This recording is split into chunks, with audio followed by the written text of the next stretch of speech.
So when I came over here, the first 6 months of what I focused on was all agent attraction. And I recruited about 36 people, I think it was, my first 6 months. And I slowed down to kind of do an audit of my business. And we were at 36 frontline, 51 total team. And obviously I'm like, what's happening here, right? Because I figured everybody would just go do it like I did. And I was like running through this field, this is so awesome, it's super exciting. And turn around, nobody's with me, right?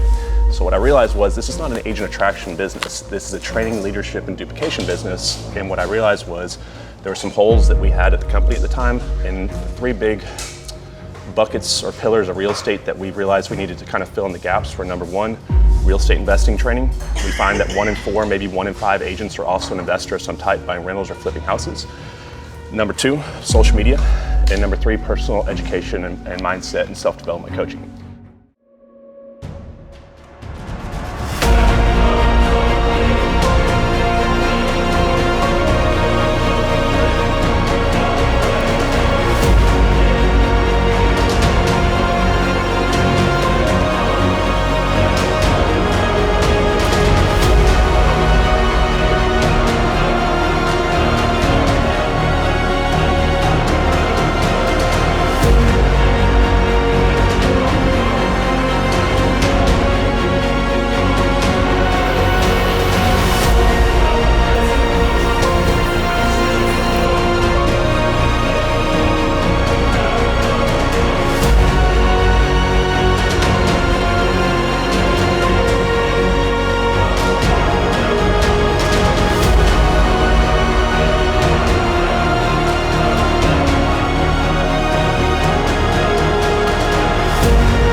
So I appreciate you even letting me speak in front of you. Thank you for your time.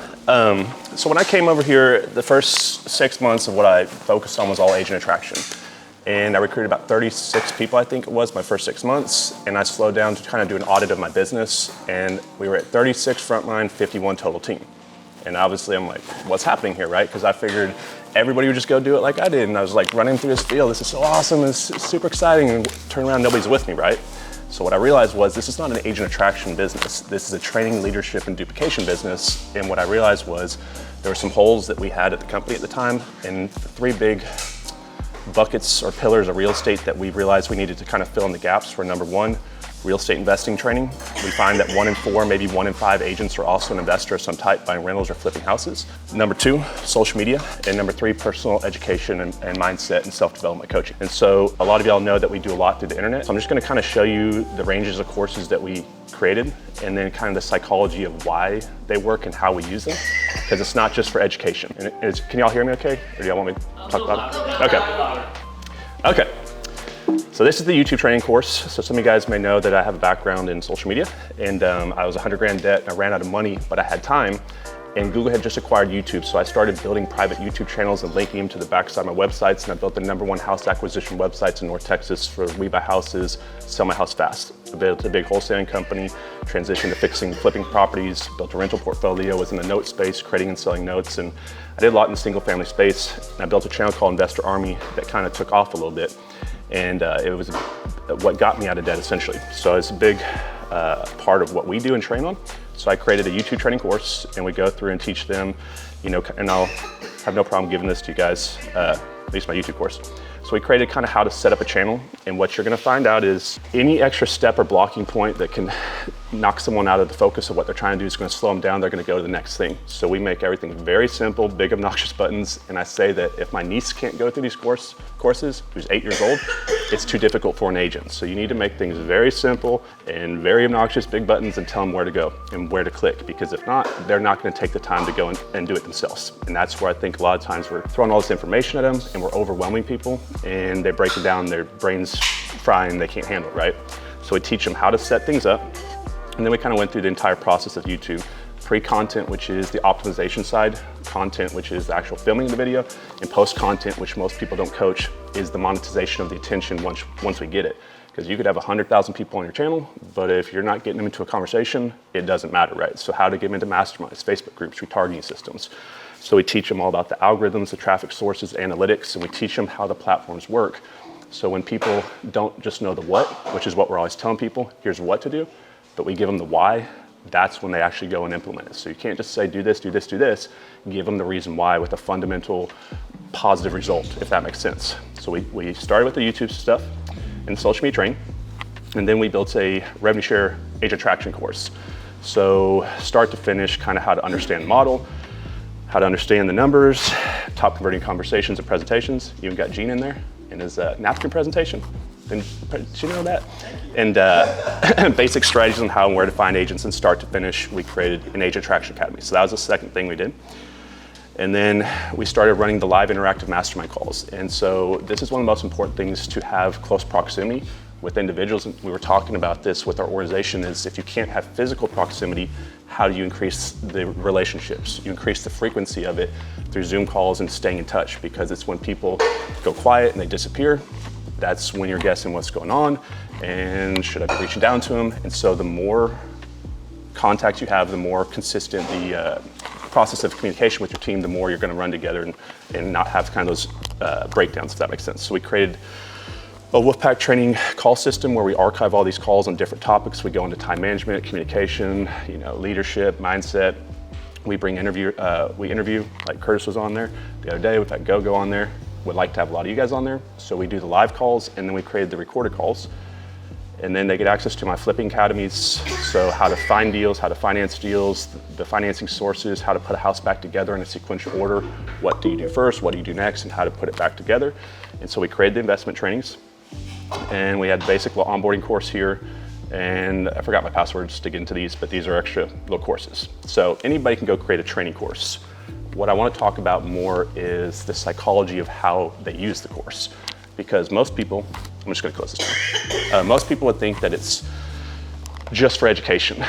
But what we do is we train the agents on how to use the courses and the information. It's a physical presence of something that when our competition is saying word of mouth, we're going to give you this, but there's no teeth behind the bite because they can't show it. We now have something physical that the agents can walk people through. So all what GoGo has and everybody else that's done this, it's the physical showing of it. So it's trained as how to attract agents with the tools, but also educate them once they come in. But it also is a self-esteem builder. And what you realize is there's three things it takes to motivate and drive an entrepreneur. Self-esteem, which is the belief in themselves, then the belief in the vehicle, meaning what they're doing, which would be eXp, and then the skill sets to manifest and go out and finish out what they believe. So the most important is self-esteem, because if you don't believe in yourself, it doesn't matter how much you believe in the vehicle, because if it gets tough, you'll sit down. So we work on the person first, because if you build a person, the business builds itself around that person. So I have a background in high stakes poker. Some of you guys may or may not know. I spent 8 years making a lot of money going broke over and over. So I had to learn how to control my emotional patterns. And one of the most important things that I've seen increase the momentum, increase the consistency and the excitement, the culture, is working on people's ability to get out of anxiety, get out of depression, self-esteem issues. And so I don't know if you guys who know John Assaraf, maybe? So if you know what his story is, he ran a big Remax team, I believe it was, and he was training them traditionally on skill sets. And they were doing well, but when he shifted to training on the thought process, the thinking process, and how to actually get the most out of the mind-body manifestation process, that's when they exploded. And he created something called Brainetics, that if y'all haven't gone through it, I'd highly recommend going through that training, because it was when he started working on the internal, not the external skill sets, that's when they really had the big explosion, and he built a massive team doing that.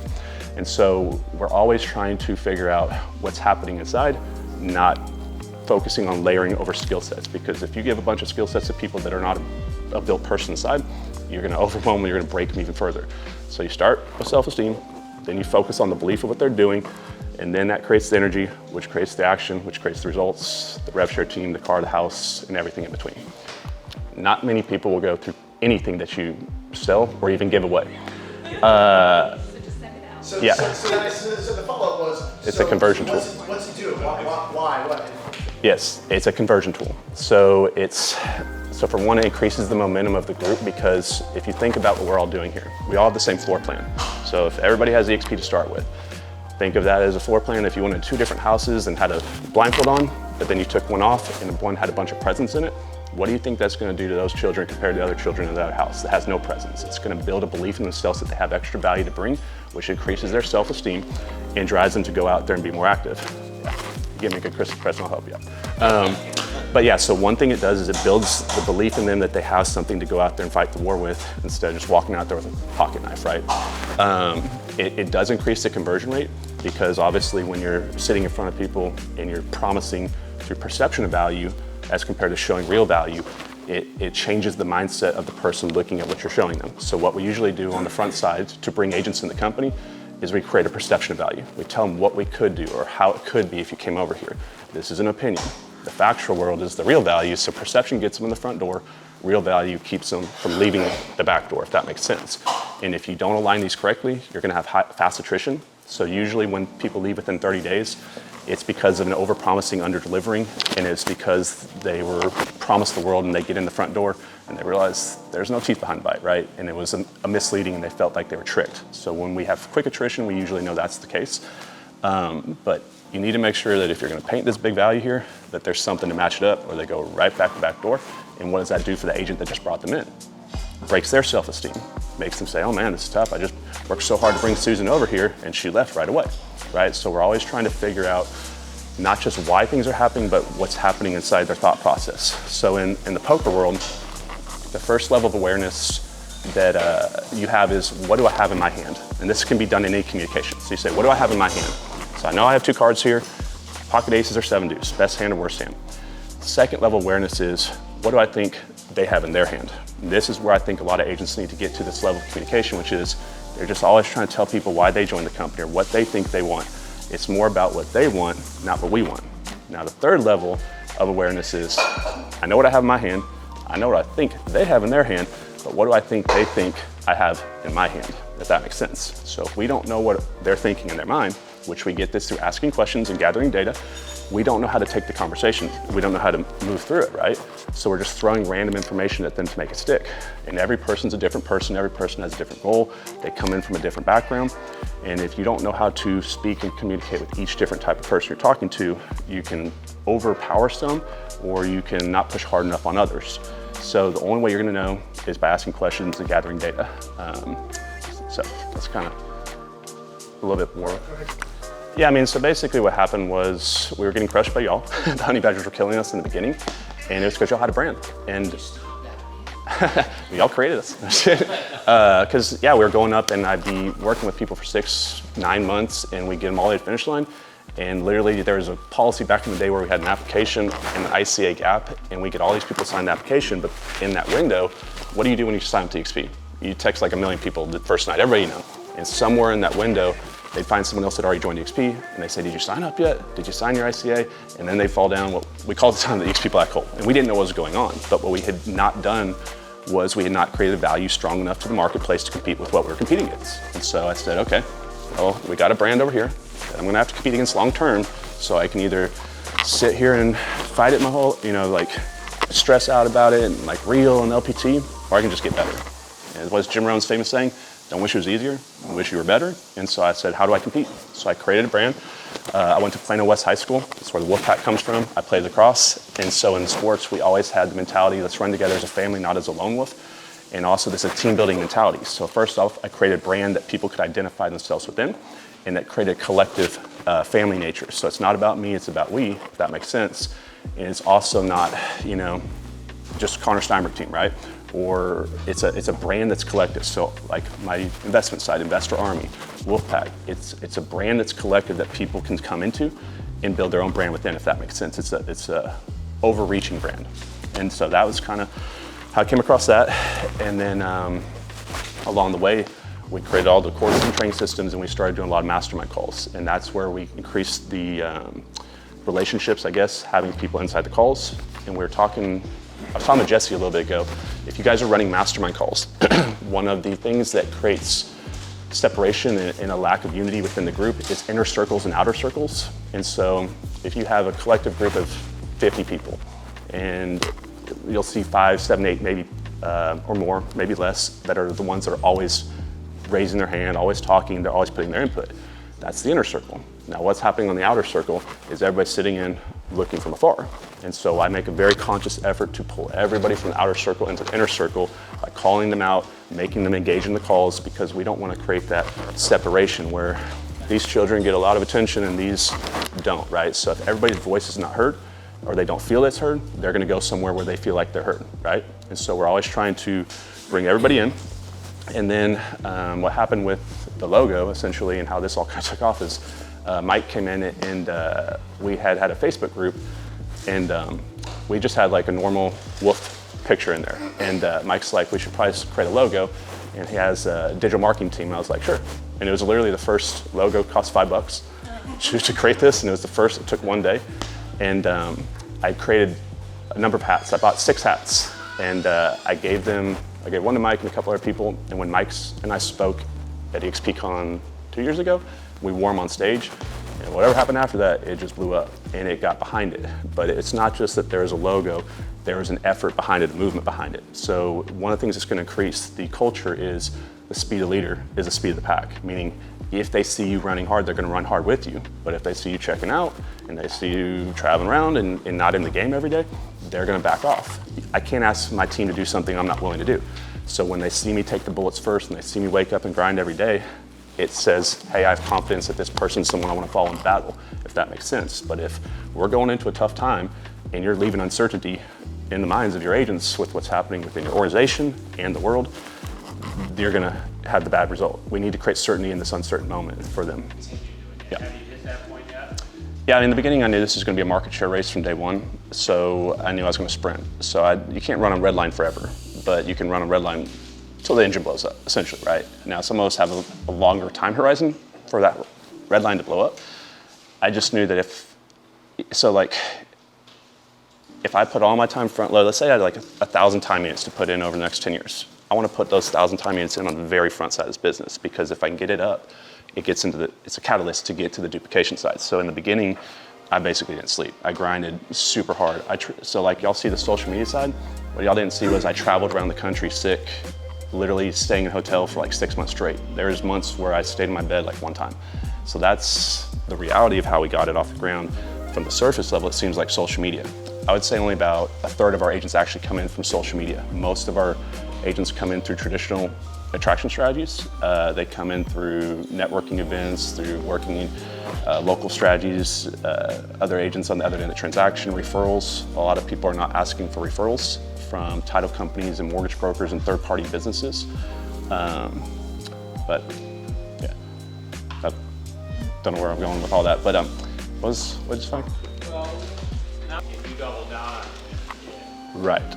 Well, what I do, yeah, that's good to bring that up. So I'm a big believer in creating talent, not attracting talent. So I think a lot of people are out there trying to find brokerages that are already built out, or top producers or influencers. I'm the college football recruiter. I'm looking around for people. Like when I found Mike, I say it was like I was in Cuba and I walked by a little sand lot and there's a kid throwing 102 miles an hour and hadn't been discovered yet. And I saw he had the potential. I'm looking for certain success traits and skill sets within a person, and I know their leaks. And since I've been in business for a long time, I can accelerate the path for them. I can just say, tweak it here, I'm gonna tweak it here, and wind you up and just let you go. And then what I do is I kind of run my organization on a 3-step process where every year I take between 1 and 3 people on, and I personally mentor them one-on-one with my time. This is how I've developed most of our leaders. So Mike and I work together one-on-one behind the scenes for well over a year, just on every skill set, right? Because he had everything it would take to be a rock star, and I knew that. And along the way, what I'm doing is I'm building the belief in him. And I'm telling him he's gonna be the #1 person in the company. Like if you all saw the text threads and the conversations that we had, I'm building the belief in him along the way to keep him going, because most people tell themselves they can't do it. So if you have someone that you look up to, who's just, that you're coming to work with, telling you that you can do it and they believe in you, it builds that belief inside them that they're gonna go and actually do it. So I work closely with individual leaders as a one-on-one mentorship, and then I run my leadership groups where I train the leaders in small group format, and then I run the overall organization by doing group trainings in large Zoom calls. So I break it down to like those 3 levels. And there's 3 levels that if you can beat these levels, you're gonna be able to step out of the business and it's gonna duplicate without you. So the first one is you have to learn how to attract yourself first. Attract agents first. So I tracked about 40 of them. Second step is you need to find the leaders in those agents that you attracted. So I picked out 4 or 5 and started personally mentoring them. And what I'm training, that's step 2, is while you're building your leadership skill sets, you're teaching those people how to recruit. So first step, learn how to recruit yourself. Second step, teach those leaders how to recruit. And the third step is teach those leaders how to teach those other leaders how to recruit and lead. And once you do that, you can remove yourself from the system because now you have a duplicatable model. And I think a lot of people are, if you guys know the competency quadrant or whatever it's called, are unconsciously competent, where they are doing the things that work and they know they work, but they don't have the conscious competency, the ability to teach it in a way that someone can learn it and reteach it themselves. And so everything I do has to have a sequential order pattern, a sequential pattern to it, where I can say step 1, 2, 3, 4, 5, 6, and 7. Because if you just throw information at people, they're gonna get overwhelmed with it. So when I train and I create trainings, every single thing has step 1, step 2, step 3, step 4, just like putting directions together. Like, could you imagine getting something from IKEA and just saying, figure it out? That's what we're doing to people, right? And you really think about it, as compared to, here's the directions, here's what you do first, here's the screw that goes in next, because if they don't know why and also how, the what doesn't matter, if that makes sense. Yeah, you help people through that by telling your story, and you tell them about your adversities, because if they expect it to be easy and they come in, their expectations are gonna let them down because it's not gonna be easy. So you need to, I don't sugarcoat anything from anybody. Like when all this started happening, everybody's like, oh, it's okay. I was like, no, it may not be okay. You may get beat the hell up this year, but that's okay. You're gonna have those years in business. And the only thing that you can control is what you do every day. So wake up and focus on that day. Don't focus on the external world, and just work as hard as you can, because it doesn't matter what's going on around you. It only matters what's going on inside of you, because that's what you need to focus on. And so I told everybody as this year started, I was like, look, I'm gonna tell you what I'm gonna do. I'm just gonna focus on my business, because over my career, I've looked at all these external events, which presence and control, or what they just did, and I've changed things off the perception that something could change around me, and it was actually, these things never happened. Think about like the pandemic, how many people took the foot off the gas and then it exploded, right? So we don't know the future, but if you're guessing the future and you change in the present, what if you made the wrong change? So all I can do is which is focus on exactly what I'm gonna do and let the cards fall where they're gonna fall. And if it's a good year or a bad year, it doesn't matter, I'm gonna get what I'm gonna get, but I'm gonna look through a bad year towards the following year. So, and then I've explained to them that the biggest value I ever had was during that window of adversity, when I wasn't making money, but I was building value inside myself, because that personal education can't be, what does Warren Buffett say, it can't be taxed, can't be stolen like Bitcoin. But Bitcoin, it can't be lost like your Bitcoin or whatever. So if your agents are struggling with, making money right now, build the value within themselves, work on yourselves until the market turns back on, because they have to do it at some point. So while you're backed off, why not, focus on building another part of your business, the most important part, which is yourself. And what kills fear is historical record and data. So like, if, let's say I give the analogy, I'm standing on a cliff looking down, I don't know what's beneath the water. It's the unknowing or the ignorance of not knowing what I'm doing that has the fear. I don't know what's down there. There could be monsters or rocks or whatever, so I'm not jumping. Now let's say the game warden comes by and says 100 foot deep, nothing down there but sand. Now the information, the knowledge of what came in kills the fear. So when agents freak out, like, oh my gosh, the stock's dropping. Well, that's the fear. They don't know what's happening. There's the lacking of the knowledge of what's going on. Then you show them the data that all 9 big real estate companies are dropping at the same incremental rate. Well, now the information comes in and calms the fear, if that makes sense. Oh my gosh, we're in a recession. Well, here's a historical record. We've had 31 of these or whatever it was, and you give them the data, right? And that's what will calm them down. So I'm always trying to give them stories of mine, historical records of others, that they can find themselves in that story, because they can say, if you got through that, I can get through that too. So they find their story in our story, which motivates them through that doubt and limiting belief at that moment, because I explained to them, when they come to me and they're all worried, great, you should be. I was at that point in my career where you were at. I was terrified. I still get terrified all the time, right? So you help them understand that the world's not against them, that everybody deals with these things, and it's a path of progression that you have to get through to become the person that you need to have the success that you want. And so you just help them realize kind of these little lessons along the way, but each person's a little bit different on how they look at it. But I don't know if that helps. But I know that all of you guys tell through stories, right? Don't we all? Yeah. We just tell stories. So like Curtis, to go back to like one of the things that, because there's always a surface level, but people see. But what really builds that loyalty from like your top leaders is the midnight call, when they're telling you that someone had an affair, or they're about to take their own life, and these calls that are, once you handle these and they know that you're there for them, that's when the loyalty stays, because they know no matter how bad it gets, that they can follow you and that you're not going to just abandon them. And I think we've created we're treating people like chess pieces too much. I would rather have fewer people that I want to work with and build a business with on my front line than just revolving faces. It's not going to help the partners I'm bringing in if I can't have the time to help them, and it's going to stress me out because I'm reworking. So I consciously made a choice to attract fewer but better. Yeah, but I got one lesson. So I don't know if y'all have ever heard of the law of polarity. This is rarely talked about, but this is one of the most important things that I've come across in my life, and this is how I help a lot of people out of negative traps. And so essentially what the law of polarity states is there can't be one without the other. So everything in this world has an up and down, left or right, positive, negative, day and night. So there's an opposite to it. And I learned this lesson the hard way because when I lost my career and I went into debt, at that moment, to be honest, I almost took my life. It was that bad. Like, it was horrible because all I could see in the future was that my best days were behind me and the future wasn't worth living. And so for having a moment that tough in my life to coming forward to looking where I am now, I couldn't get to where I got to now without going through what I went through then. So I say that was the best moment of my life, and I literally believe that was the best thing that ever happened to me at that time. So how could something be the absolute worst moment and best moment of your life at the same time? And many times you hear this lesson, these stories in hindsight, reflection over looking back in the past. And so when you know this, you know that in every struggle and every adversity, there's a positive and a win. And when you teach this and people get into the overwhelming moment, if they understand it, now they look for the positive in it instead of the negative. So I just ask the question, what's the positive side of the polarity that you're in? It triggers the thoughts that they're now starting to look for the positive instead of focusing on the negative, because there is a win in everything if you look for it. Whether it's, hey, I'm just building myself and fighting through adversity and strengthening myself, like whatever it is, you can find a win in it. But if they're not asking their mind questions, and our brain works just like Google, when you have a thought, it's like pushing a keyword into Google, if that makes sense. So if you type in how to be miserable and how to hate my life all the time, you're gonna probably get the answer. But if you type in how to fit, where's the positive? What am I looking for? And you ask your brain a question, your brain's gonna give you the answer. It's gonna start calculating in the mind, right?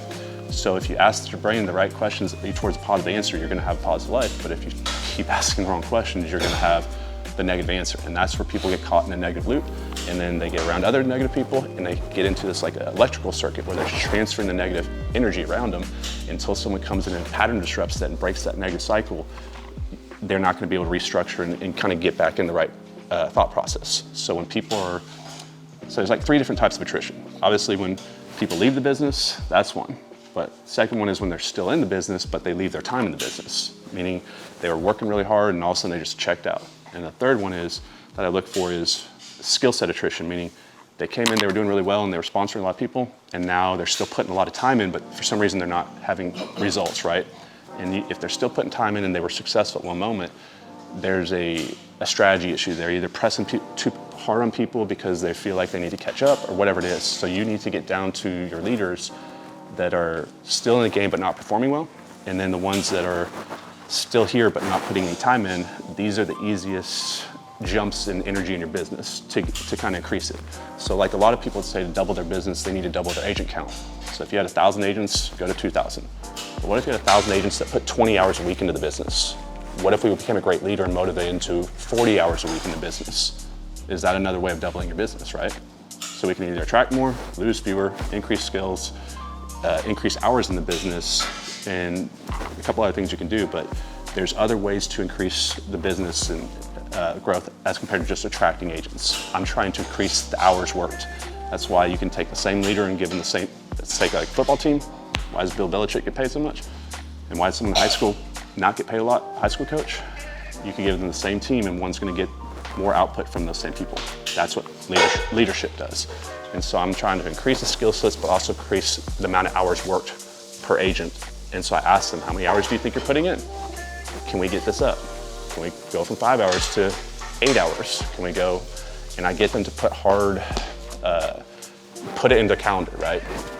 So Tom, what day a week do you have your follow-up time? When are you doing your prospecting? When are you doing your communication? We're actually talking to agents, because they don't even think about it, but by asking questions, they start to think, you know what?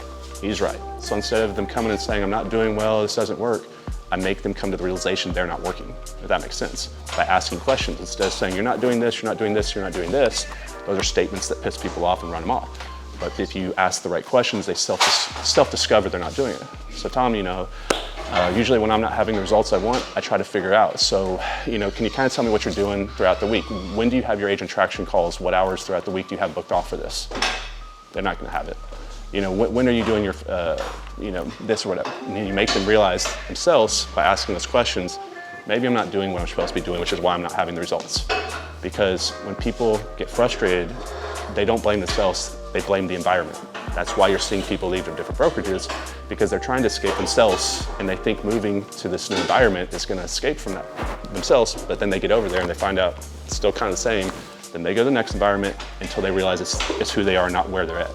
And so if you help them realize some of these basics, locking points people have, you can talk people off the ledge a lot quicker, and you can bring people back into a focused mind state faster. I love it. That's good stuff.